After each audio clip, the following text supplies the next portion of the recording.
एक बार फिर से मैं रवि सर आप सभी लोगों का हाईटेक कोचिंग की तरफ से हार्दिक स्वागत करता हूं। ये है हमारा ऑफिशियल यूट्यूब चैनल जो हाईटेक कोचिंग इंस्टीट्यूट के नाम से है। तो जैसा कि आप सभी लोगों को पता है कि टाइम टेबल आ चुका है गुजरात बोर्ड का, जिसमें टाइम टेबल में बताया है कि पहला पेपर जो है 10 तारीख को होने वाला है, पहला पेपर 10 तारीख को हिंदी का होने वाला है, हिंदी मीडियम का, और इंग्लिश मीडियम का इंग्लिश का पेपर होने वाला है। दूसरा पेपर 11 तारीख को छुट्टी है, 12 तारीख को साइंस का पेपर है, 13, 14 दोनों दिन छुट्टी है, 15 तारीख को मैथ का पेपर है, 16 तारीख को फिर छुट्टी है, 17 तारीख को एसएस का पेपर है, 18 तारीख को गुजराती का और 19 तारीख को इंग्लिश का पेपर है। तो ये आपका टाइम टेबल है जो पूरे 9 से 10 दिनों का टाइम टेबल है, और हमारे पास ज्यादा नहीं, जस्ट मात्र 95 डेज बचे हुए हैं, और इतने कम समय में हमें सिलेबस भी कंप्लीट करना है, हमें रिवीजन भी करना है, तैयारी भी करनी है, पेपर प्रैक्टिस करनी है। और इस बातों को ध्यान में रखते हुए एक बार फिर से पूरा का पूरा हमारा हाईटेक कोचिंग इंस्टीट्यूट का स्टाफ एक्टिव हो चुका है। और सबसे पहले सोशल साइंस में चैप्टर नंबर 5 के बारे में हम बात करेंगे, जो 10th स्टैंडर्ड की गुजरात बोर्ड के लिए है, और ये जो चैप्टर है इंग्लिश मीडियम हिंदी मीडियम दोनों के लिए है, और इससे आप लोगों को दोनों फायदा हो जाएगा। हिंदी मीडियम इंग्लिश मीडियम दोनों को समझ में भी आ जाएगा हिंदी में बोलने से। और दूसरी चीज है जो रिटेन सेक्शन है यहाँ पे, इसके लिखे हुए पैटर्न से आप अपने क्वेश्चन के आंसर को भी लिख सकते हो। दूसरी चीज है ये चैप्टर नंबर के 5 के 2 पार्ट बनेंगे। पार्ट 1 में मैंने लगभग आधे से ज्यादा कवर कर लिया है पोर्शन को, और बचा हुआ जो है वो आपके सेकेंड पार्ट में आएगा। तो चैप्टर नंबर जो 5 है, अगर आपको पार्ट 2 देखना है तो उसके लिए आप पार्ट 1 जब देख रहे हो तो हमारे चैनल को सब्सक्राइब करिए, बेल आइकन को हिट करिए, ताकि जो भी नोटिफिकेशन आएगी पार्ट 2 के लिए या अनदर नेक्स्ट जो अदर वीडियोस आएंगे उसके नोटिफिकेशन के लिए आप बेल आइकन हिट कीजिए। वीडियो को ज्यादा से ज्यादा शेयर कीजिए, क्योंकि गुजरात बोर्ड में बहुत सारे बच्चे ऐसे हैं जो पढ़ नहीं पा रहे हैं, कोई फाइनेंशियल कंडीशंस की वजह से नहीं पढ़ पा रहे हैं, कोई किसी रीजन की वजह से। तो ऐसे बच्चों को शेयर कीजिए और ज्यादा से ज्यादा इसको शेयर करें ताकि लोगों का भी फायदा हो। चलिए तो शुरू करते हैं। यहाँ पर आप देख रहे हैं चैप्टर नंबर 5 का नाम है India's heritage of science and technology. मतलब इस चैप्टर में हम लोग, देखो आपको पता है टोटल 3 पार्ट है एसएस में। पहला चैप्टर नंबर 1 से लेकर चैप्टर नंबर 7 पार्ट 1 है, चैप्टर नंबर 8 से लेकर चैप्टर नंबर 14 पार्ट 2 है, और चैप्टर नंबर 15 से लेकर चैप्टर नंबर 21 पार्ट 3 है। अब इसमें से बहुत सारी चीजें हमें नहीं पढ़नी है। चैप्टर नंबर 3 हमें नहीं पढ़ना है, फिर उसके बाद मैंने दूसरा बताया चैप्टर नंबर 7 हमें नहीं पढ़ना है, फिर उसके बाद हमें चैप्टर नंबर 14 भी नहीं पढ़ना है, चैप्टर नंबर 10 नहीं पढ़ना है, फिर चैप्टर नंबर 15 भी नहीं पढ़ना है, 16 भी नहीं पढ़ना है,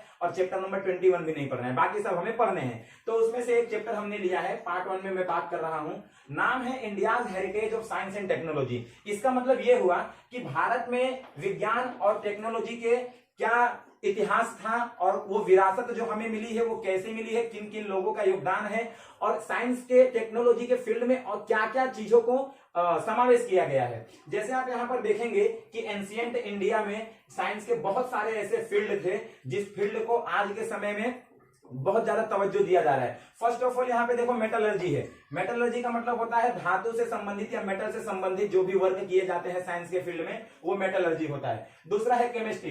केमिस्ट्री में आपका क्या आ जाता है, मेडिसिन आ जाता है, बहुत सारे रंग रसायन आ जाते हैं, केमिकल्स आ जाते हैं, ये सारी चीजें केमिस्ट्री में आ जाती है। फिर उसके बाद आता है मेडिसिन। मेडिसिन बनाने के लिए केमिकल का नॉलेज होना जरूरी है, ये भी साइंस का पार्ट है। फिर उसके बाद आता है मेडिसिन के साथ साथ सर्जरी आ जाता है। सर्जरी का मतलब होता है शल्य चिकित्सा, यानी कि ऑपरेशन। पुराने समय में जो लोग होते थे, जब साइंस इतना डेवलप्ड नहीं था, जब लोगों को पता नहीं था कि क्या इंस्ट्रूमेंट होते हैं, क्या इक्विपमेंट होते हैं, उस समय लोग सर्जरी कैसे करते थे। अगर किसी का हड्डी टूट जाता था, बोन्स ब्रेक हो जाते थे, तो उस समय लोग क्या करते थे, वो सारी चीजें सर्जरी में और मेडिसिन वाले पार्ट में बताया हुआ है। नेक्स्ट है मैथमेटिक्स। मैथमेटिक्स इसीलिए कहा जाता है भारत दुनिया के लिए विश्व गुरु है। मैथमेटिक्स की शुरुआत भी भारत से हुई। जीरो की खोज भी यहाँ से आर्यभट्ट ने की थी।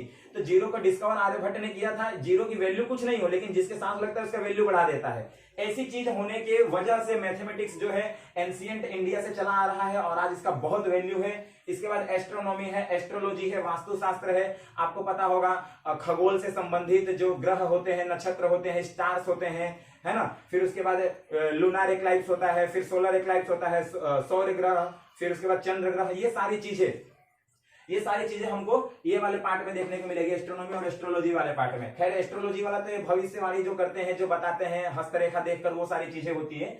फिर उसके बाद है वास्तुशास्त्र। वास्तुशास्त्र वाले पार्ट में ये बताया हुआ कि अगर कोई भी हम चीज का निर्माण करते हैं, कुछ बनाते हैं, घर महल, तो हमें ये पहले जो इस तरह की बुकें लिखी गई हैं, जिन बुक्स में और ग्रंथ में बताया गया है कि वास्तुशास्त्र के हिसाब से घर का दरवाजा किस दिशा में होना चाहिए, घर का किचन किस दिशा में होना चाहिए, घर का बेडरूम या हॉल या किचन ये किस डायरेक्शन में होना चाहिए, ये सारी बातें वास्तुशास्त्र में बताई गई है। फाइनली एक फिजिक्स भी है, फिजिक्स आपको पता है जिसको भौतिक विज्ञान कहते हैं, इसके बारे में भी मेंशन किया हुआ है। तो इस चैप्टर में मैंने पार्ट 1 में 3 चीजों को मेंशन रखा है, एक मेटलर्जी को, केमिस्ट्री को जिसको हम लोग एल्केमिकल लोर भी कहते हैं, और तीसरा मैंने रखा है science of medicine and surgery, medicine और सर्जरी के साइंस के बारे में। तो सबसे पहले मैं बात करूंगा मेटलर्जी के बारे में। इसका यूज जो है प्रैक्टिकल लाइफ में बहुत ज्यादा होता है। मेटलर्जी का यूज प्रैक्टिकल लाइफ में होने से आपको पता होगा एक फीमेल आइडल मिला था, जो जो सिविलाइजेशन है यानी सिंधु घाटी की जो सभ्यता है, वहां से एक मूर्ति मिली थी जो एक फीमेल औरत की मूर्ति थी। तो वो मूर्ति जो मिली थी ना, वो मेटलर्जी डिपार्टमेंट से क्यों उसको जोड़ रहा है, क्योंकि वो जमीन में इतने देर तक लंबे समय तक गड़े रहने के बावजूद भी उसमें किसी भी प्रकार की कोई भी क्षति नहीं आई, कोई भी वो बिल्कुल भी डिस्ट्रॉय नहीं हुआ, वैसा का वैसा ही रहा। फिर उसके बाद बुद्ध का स्टेच्यू मिला था, भगवान बुद्ध का जो मूर्ति मिला था, वो कुषाण पीरियड जब चल रहा था उस समय की बात है, तक्षशिला से प्राप्त हुआ था वो सारी चीजें। फिर उसके बाद चोल वंश की जो राजधानी थी, चोल वंश जब समय चल रहा था तो उस समय नटराज की मूर्ति मिली थी, भगवान शिव को नाचते हुए एक मूर्ति है, आप लोगों ने देखा होगा। तो वो नटराज की मूर्ति को चेन्नई के म्यूजियम में आज भी अच्छे से उसको रखा गया है, जब भी चेन्नई के म्यूजियम जाना हो तो आप जरूर देखना उसको। फिर उसके बाद ये हो गया मेटलर्जी। तो अगर 2 मार्क्स में क्वेश्चन पूछता है कि describe metallurgy in the field of science and technology, तो आप 2 मार्क्स में इस तरीके से जो भी मैंने पॉइंट लिखे हैं ना, इसी पॉइंट को आप सेंटेंस बनाकर लिख सकते हो और आपको 2 मार्क्स वहां पे मिल जाएंगे। दूसरा पॉइंट मैं आपको ये बता दूं कि जब भी आप एसएस का आंसर लिखते हो ना, तो पॉइंट वाइज लिखा करो। पॉइंट वाइज लिखने से क्या होता है, एसएस की एक एक चीजें क्लियर रहती है। और याद करने का सबसे बेस्ट तरीका है लर्न करने का, पॉइंट वाइज जैसे मैंने लिखा है ना, इसी पॉइंट के बेस पे आप सेंटेंस बना लोगे, आपका क्लियर हो जाएगा। जैसा कि मेटलर्जी छोटा है तो 2 मार्क्स में आएगा, अगर आपसे केमिस्ट्री या एल्केमिकल लोर पूछता है तो 3 मार्क्स में पूछ सकता है, या फिर अगर science of medicine and surgery के बारे में पूछता है तो 3 मार्क्स में पूछता है। तो हमारा ये मेटलर्जी वाला क्लियर हो गया। दूसरा है केमिस्ट्री यानी एल्केमिकल लोर। ये एक ऐसा साइंस है जो जिसमें प्रयोग के बिना कुछ नहीं किया जा सकता, यानी एक्सपेरिमेंटल साइंस है। जो भी करो, प्रयोग करने के आधार पे ही पता चलेगा कि एक्चुअल में क्या हो रहा है। इसमें केमिस्ट्री एल्केमिकल लोर में मेडिसिन बनाए जाते हैं, बहुत सारे मिनरल्स को देखा गया है, बहुत सारे प्लांट में भी केमिस्ट्री को बहुत सारी वैल्यू दी गई है। फिर उसके बाद क्या हुआ, इसमें सबसे पहले एक पर्सन आए जिनका नाम था आचार्य नागार्जुन। आचार्य नागार्जुन एक ऐसे व्यक्ति थे जिन्होंने केमिस्ट्री के फील्ड में बहुत ज्यादा डेवलपमेंट किया। उन्होंने अपनी जो पढ़ाई है नालंदा यूनिवर्सिटी से की थी, आपको पता होगा नालंदा यूनिवर्सिटी बिहार में है, वहां पर इन्होंने अपनी पढ़ाई की थी और इन्होंने 2 बुकों को रचना की थी, 2 बुक्स लिखे थे। एक बुक का नाम था रस रत्नाकर और दूसरे बुक का नाम था आरोग्य मंजरी। इन दोनों बुक्स में इन्होंने ये बताया था कि कभी भी किसी को कोई रोग होता है तो उससे बचने के लिए हमें क्या क्या करना है, हर्बल मेडिसिन कैसे करना है, या फिर केमिकल मेडिसिन हो तो उसका यूज क्या है, कैसे करना है, इन्होंने अपने दोनों बुकों में बताया हुआ था। फिर उसके बाद इन्होंने ये भी बताया था अपने बुकों में कि एलोपैथी के साथ साथ हर्बल मेडिसिन कैसे यूज कर सकते हैं, या फिर हर्बल मेडिसिन के साथ साथ एलोपैथी कैसे यूज कर सकते हैं। हर्बल मेडिसिन में क्या आता है, ट्रीज और प्लांट्स आते हैं, प्लांट्स के पौधे प्लांट्स के जो लीव्स होते हैं, पत्ते होते हैं, उनके साथ साथ हमें एलोपैथी कैसे यूज करना है, यानी कि केमिकल रिलेटेड जो मेडिसिन होते हैं उसका कैसे यूज करना है, ये सारी बातें उन्होंने अपने बुक्स में बताई थी। फिर उन्होंने पहला ऐसा व्यक्ति था, वो कौन, आचार्य नागार्जुन पहला ऐसा पर्सन था जिसने ये बताया कि मर्क्यूरी का जो एस होता है, जो मर्क्यूरी का पाउडर टाइप का फॉर्म होता है, उसको हम लोग मेडिसिन के फॉर्म में यूज कर सकते हैं, ये इन्होंने बताया था। फिर बाद में ये पता चला कि जिस यूनिवर्सिटी से इन्होंने पढ़ाई की थी, नालंदा यूनिवर्सिटी, वो नालंदा यूनिवर्सिटी में स्टडी के लिए और रिसर्च के लिए अलग से फर्नेस बनाया गया था, अलग से पूरा केमिकल का स्कूल ही था नालंदा यूनिवर्सिटी में। आज भी नालंदा यूनिवर्सिटी दुनिया के बड़े से बड़े यूनिवर्सिटियों के लिस्ट में शामिल है, बहुत ज्यादा फेमस है। फिर उसके बाद इन्होंने ये भी बताया था कि 10 टाइप्स के पॉइजनस केमिकल्स के बारे में बताया था, बहुत सारे सॉल्ट्स यानी कि लवण के बारे में बताया था, केमिकल के अंदर सब ऐसा आते हैं, मिनरल्स के बारे में बताया था।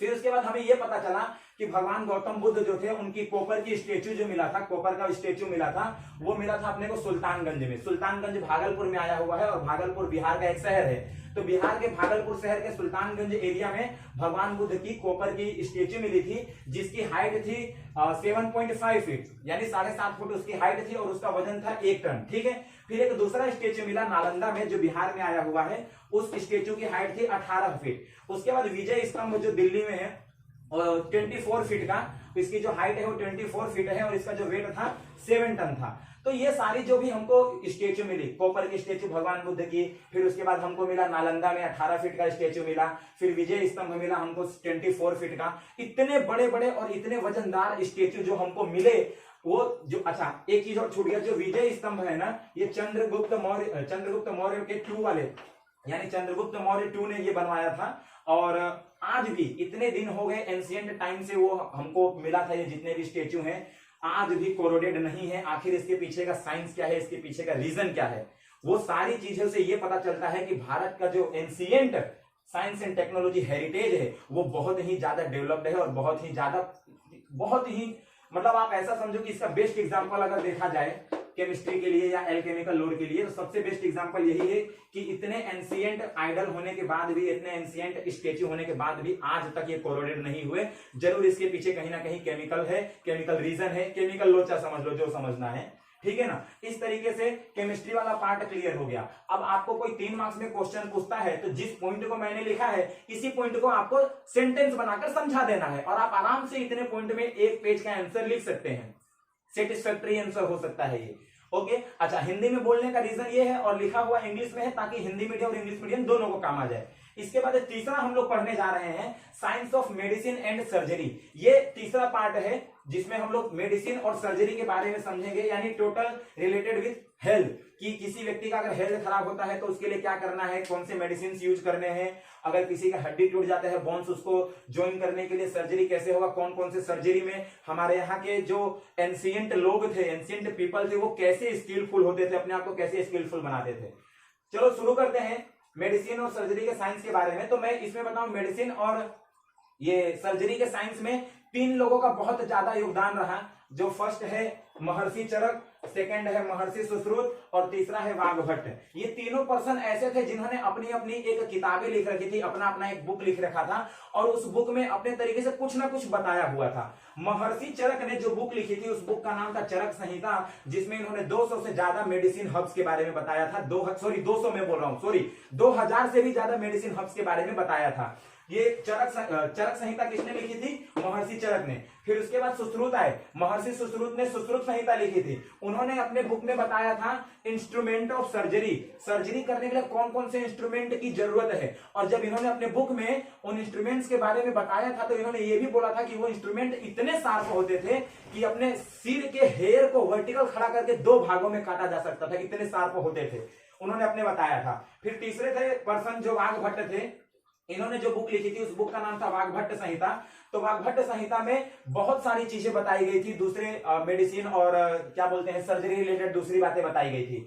फिर उसके बाद huge collection from trees and plants, बहुत ज्यादा कलेक्शन किया गया था मेडिसिन का। ट्रीज और प्लांट एंशिएंट टाइम में बहुत ज्यादा यूजफुल होते थे। आज के समय में भी देखो किसी को खांसी सर्दी हो जाता है तो तुलसी के प्लांट में से तुलसी के पत्ते को तोड़कर चाय बना लिया जाता है। और भी बहुत सारे हैं, हरडे है, हल्दी है, ये सारे जो प्लांट्स होते हैं, ट्रीज होते हैं, पुराने समय में बहुत यूजफुल होते थे। उनका यूज होता था मेडिसिन के फॉर्म में। कभी कभी घाव हो जाता था तो उस घाव में भी पत्ते को निचोड़कर उसके रस को गिराया जाता था तो वो घाव ठीक हो जाता था। इतने एंशिएंट टाइम में इस तरह की टेक्नोलॉजी जब नहीं थी जैसी टेक्नोलॉजी आज है, तब भी लोग ठीक होते थे, तब भी लोग बीमार पड़ते थे। और वही है हमारे भारत का इतिहास, हमारा एंशिएंट इंडिया और उस समय का हेरिटेज जो हम आज पढ़ रहे हैं।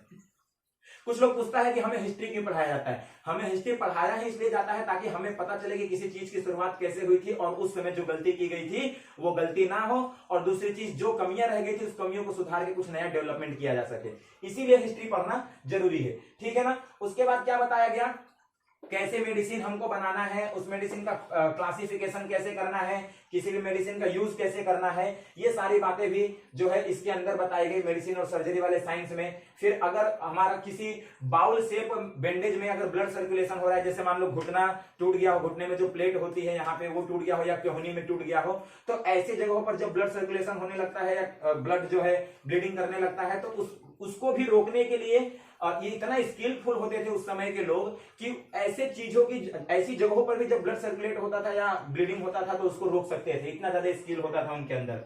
ठीक है। फिर उसके बाद अगर कहीं पे हड्डी टूट जाती थी तो उस हड्डी को ज्वाइन करने के लिए भी या रिप्लेस करने के लिए भी स्किल्स होता था उनके पास, उस स्किल का यूज करके बोन्स को भी वो लोग ज्वाइन कर देते थे। फिर ये लोग का अंदर इतना ज्यादा स्किल था कि ये सिम्टम्स को रिकॉग्नाइज कर लेते थे, सिम्टम्स को पहचान के बता देते थे कि आपको ये रोग हुआ है और आपको ये इलाज करवाना है। इसी हिसाब से इन लोगों ने क्या किया, ये जब भी कोई जाता था इनके पास, तो उस समय के जो डॉक्टर होते थे, जो भी कहा जाए चिकित्सक बोल सकते हैं, उस समय कहा जाता था, तो ये लोग क्या करते थे, सिम्टम्स को पहचानते थे और बताते थे कि आपको ये हुआ है, आपको ऐसा करना पड़ेगा, और साथ साथ में डाइटरी प्लान भी देते थे, डाइटरी डायरेक्शन, मतलब कि आपको क्या खाना है, क्या नहीं खाना है, क्या परहेज करना है, खट्टा नहीं खाना है ना, या फिर मीठा ज्यादा खाओ, ऐसा जो भी, इसको डायरेक्टरी डायरेक्शन देते थे कि आप ये नहीं खाओगे तो आपका ये रोग जल्दी ठीक हो जाएगा। इतने ज्यादा स्किलफुल होते थे। फिर ये लोग प्लास्टिक सर्जरी में भी बहुत ज्यादा स्किल्ड थे, प्लास्टिक सर्जरी कर देते थे, कान अगर कट गया हो तो ज्वाइन करते थे या प्लास्टिक सर्जरी कर देते थे, ईयर, नोज, नाक का भी प्लास्टिक सर्जरी कर देते थे, बहुत ज्यादा स्किलफुल होते थे। फिर उसके बाद पता चला कि ये लोग जो है प्रैक्टिस करते थे, जैसे आजकल क्या होता है, जो बायोलॉजी के स्टूडेंट होते हैं प्रैक्टिस करने के लिए मोम का यूज करते हैं या वेक्स का यूज करते हैं, या फिर कोई मुर्दा होता है तो उसके ऊपर ही एक्सपेरिमेंट करते हैं। लेकिन उस समय क्या होता था, वेक्स का स्टेच्यू बनाया जाता था, मतलब मोम का स्टेच्यू बनाया जाता था, और उस मोम के बनाए हुए स्टेच्यू पर ये लोग प्रैक्टिस करते थे, स्टडी करते थे, रिसर्च करते थे। फिर उसके बाद क्या हुआ, जो अपने ये थे वाघभट्ट जी थे ना, तीसरे पर्सन, इन्होंने एक बुक लिखी थी। क्या लिखी थी इन्होंने? हस्ती आयुर्वेद और अश्वशास्त्र, माफ करना, इन्होंने नहीं लिखी थी। हस्ती आयुर्वेद, हस्ती का मतलब होता है हाथी, हाथी से संबंधित रोगों के इलाज के लिए हस्ती आयुर्वेद लिखा गया था। दूसरा है अश्वशास्त्र, अश्व का मतलब होता है घोड़ा, हॉर्स, तो घोड़े से संबंधित रोगों के लिए अश्वशास्त्र था। अगर घोड़े को कोई भी डिसीज हो जाता है तो कैसे ठीक करना है, उसके लिए अलग से बुक बनी थी अश्वशास्त्र। हाथी को अगर कोई डिसीज हो जाता है तो उसको कैसे ठीक करना है, उसके लिए अलग से बनी थी हस्ती आयुर्वेद। फिर अश्वशास्त्र के बाद आता है अष्टांग हृदय। अष्टांग हृदय एक बुक है जिसको लिखा किसने था? वाघभट्ट। वाघभट्ट एक बहुत बड़े स्कॉलर राइटर थे और उन्होंने इसमें बताया था कि कोई भी मेडिसिन को कैसे यूज करना है या कितने प्रकार के मेडिसिन हो सकते हैं, ये सारी चीजें इन्होंने अष्टांग हृदय में बताई थी। और डायग्नोसिस यानी ऑपरेशन करने से सबसे अच्छी जानकारी कि कैसे ऑपरेशन करना है या किसी को कैसे देखना है, डायग्नोसिस कैसे करना है, पहचानना कैसे कि कौन सा रोग हुआ है, ये सारी की सारी बातें किसमें बताई गई थी? अष्टांग हृदय में बताई गई थी। सो यहाँ पर पार्ट 1 के जितने भी पोर्शन थे वो क्लियर हो गए हैं। नेक्स्ट टाइम हम लोग फिर मिलेंगे और पार्ट 2 के बारे में बात करेंगे, और पार्ट 2 में ये चैप्टर एंड हो जाएगा। और जैसा स्टूडेंट्स लोगों का डिमांड रहेगा वैसा हम वीडियो बनाते रहेंगे। सो प्लीज आप इस वीडियो को देखिए, ज्यादा से ज्यादा शेयर कीजिए, चैनल को सब्सक्राइब कीजिए, बेल आइकन हिट कीजिए ताकि आपको आने वाले वीडियोस की नोटिफिकेशन मिल सके। और इसी के साथ आप कमेंट करके बताइए कि आपको वीडियो कैसा लगा, और नेक्स्ट वीडियो जो बनाना है उसके लिए आप प्लीज बताइए कि सर हमें ये वीडियो चाहिए, वो कमेंट हम देखेंगे और उस वीडियो को हम बनाएंगे। Finally best of luck, thank you so much, जय हिंद, मिलते हैं नेक्स्ट वीडियो में।